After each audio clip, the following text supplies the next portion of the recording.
Дархан Уул аймгийн иргэн Мөнх хотгон 19 настай.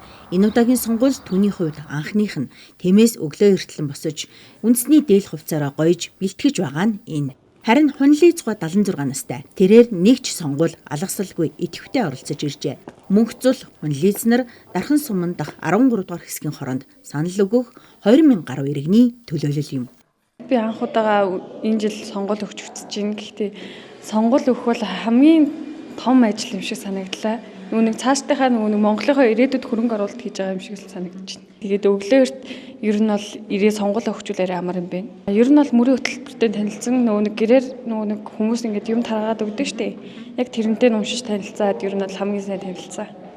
Манай Монгол түмэн бол ер нь төрөө хүндэлж ихс дэдс маань бол бүгд дугаар хүрээдэн үйлдэл үр дээрээ төрийн юм сүлд өршөө гэж одоо ингэж ерөө залбирч байдаг цаанаа ийм утга учиртай. Тийм учраас эзэн Чингис хааны хаан одоо байгуулсан Мөнх Тэнгэрийн эвэлдор одоо байгуулж өнөөдрийг хүртэл үргэлжлэж байгаа энэ төрчсөн одоо бэхжүүлэхэд ялангуяа манай залуу үе хойш үе бол одоо суралцж санаачлан тавьж идэвхтэй оролцох хэрэгтэй гэж би ингэж боддог ахмад байна да.